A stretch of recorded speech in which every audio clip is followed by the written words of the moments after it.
Selamat pagi Bapak Ibu dan saudara-saudara yang dikasihi Tuhan. Kita berjumpa lagi di acara Resapi bersama GKJ Margoyudan Surakarta.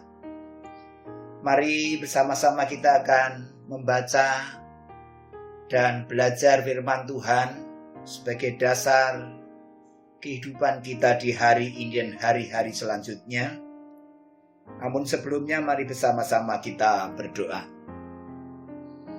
Allah Bapa, sumber kehidupan kami, Bapa yang kami sapa dalam nama Tuhan Yesus Kristus, Juru Selamat kami yang hidup.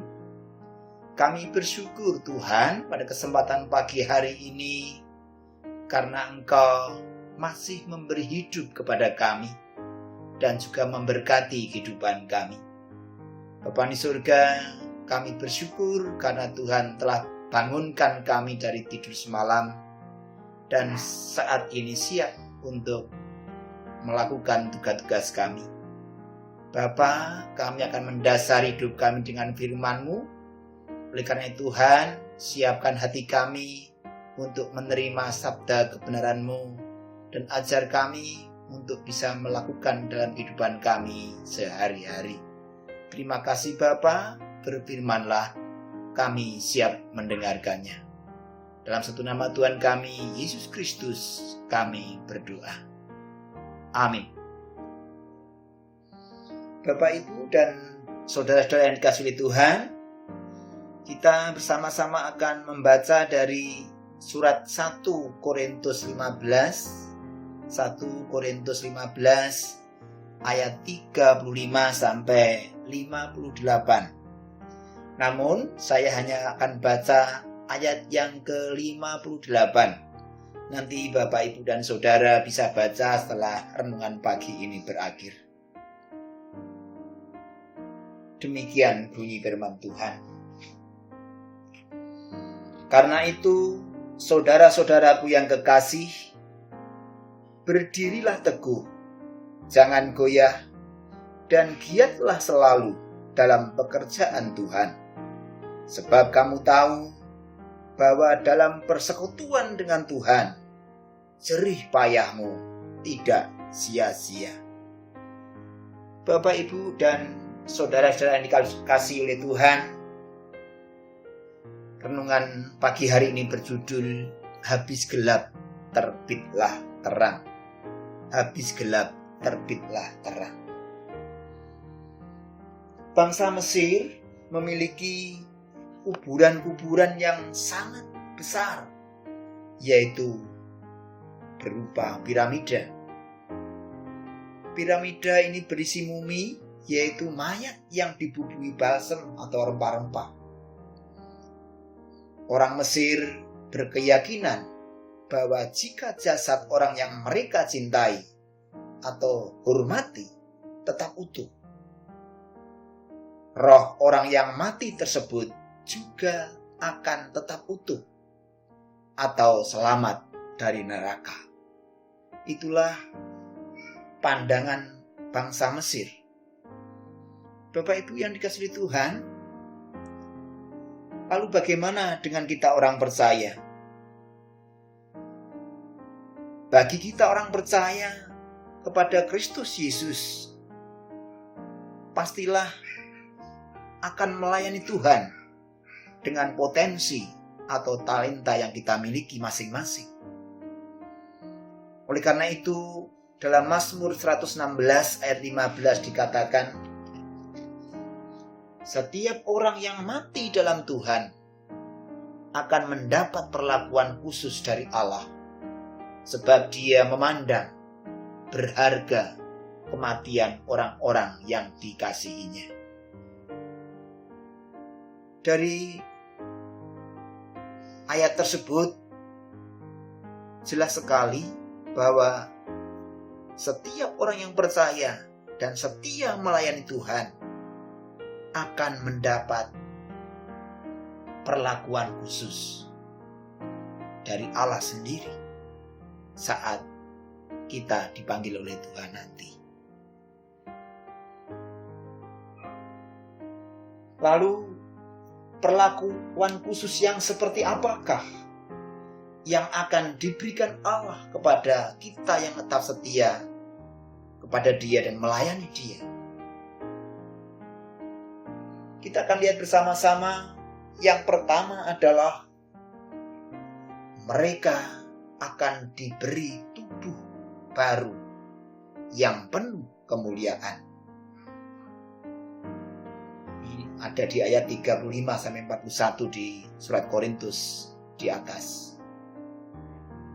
Apa yang dimaksud dengan tubuh yang baru itu? Yang pertama adalah tidak dapat mati lagi. Jadi dengan demikian tidak perlu asuransi jiwa lagi Bapak Ibu. Kemudian yang kedua, tidak mengalami proses penuaan. Tidak perlu resep awet muda. Ibu-ibu terutama tidak perlu lagi ke salon ya, untuk merawat supaya tetap awet muda.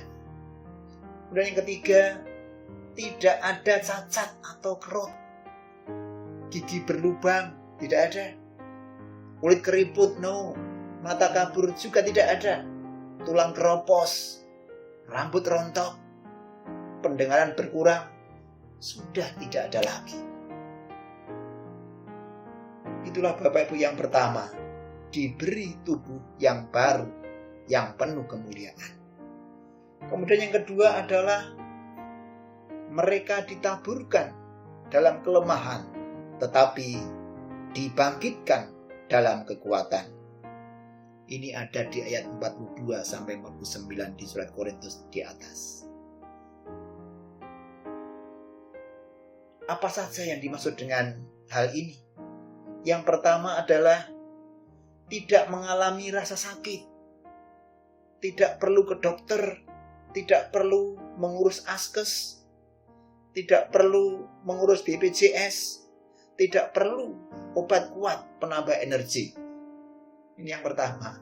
Yang kedua adalah tidak mengalami kesusahan atau kesedihan, tidak ada lagi air mata, persoalan atau masalah hidup, apalagi stres, sudah tidak ada lagi.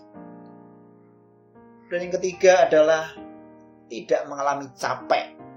Panjenengan tidak akan lelah-lelah lagi, tidak akan mengalami capek. Itulah yang kedua Bapak Ibu, ditaburkan dalam kelemahan tetapi dibangkitkan dalam kekuatan. Sedangkan yang ketiga adalah kita akan dilepaskan dari sengat maut. Ini ada di Korintus bacaan tadi ayat 54-56. Maksudnya apa? Yang pertama adalah iblis tidak dapat merebut mereka dari tangan Tuhan. Iblis tidak dapat merebut kita dari tangan Tuhan. Itu yang pertama. Yang kedua adalah tidak ada yang dapat membatalkan keselamatan kita. Dosa-dosa kita sebelum bertobat sudah dihapuskan oleh darah anak domba Allah. Dan yang terakhir dari poin yang ketiga adalah kita dibebaskan dari hukuman kekal. Luar biasa Bapak Ibu yang kasih Tuhan. Jadi 3 hal yang akan kita mendapat perlakuan khusus dari Allah kalau kita setia kepada Tuhan dan melayani Tuhan, yaitu kita akan diberi tubuh baru yang penuh kemuliaan. Yang kedua, kita akan ditaburkan dalam kelemahan tetapi dibangkitkan dalam kekuatan. Yang ketiga, kita akan dilepaskan dari sengat maut. Bapak, Ibu, dan saudara yang kasih Tuhan, mari kita tetap hidup di dalam Tuhan Yesus, setia kepada Dia, setia melayani Tuhan dengan jerih payah yang kita lakukan. Karena kita percaya anugerah Allah telah menanti dalam kehidupan kita, baik di sini, di dunia, maupun ketika nanti setelah kita dipanggil Tuhan. Tuhan memberkati kita. Amin. Mari kita berdoa. Bapa di surga, kami mengucap syukur di pagi hari ini karena Engkau telah mengingatkan kami supaya kami tetap setia kepada Engkau, setia percaya kepada Tuhan, dan setia melayani Tuhan dengan jerih payah yang kami lakukan, dengan kerja keras yang kami lakukan dalam melayani Engkau dimanapun Tuhan tempatkan kami. Terima kasih Bapa, kami telah menerima firman-Mu dan saat ini kami akan memulai tugas pelayanan kami, tugas pekerjaan kami. Mari Tuhan memberi kekuatan supaya kami tetap setia dalam kondisi apapun yang kami hadapi. Terima kasih Bapa, dalam satu nama Tuhan kami, Yesus Kristus, kami berdoa. Haleluya. Amin. Selamat pagi Bapak Ibu yang kasih Tuhan, selamat melayani Tuhan, selamat bekerja di ladang kita masing-masing. Tuhan memberkati kita.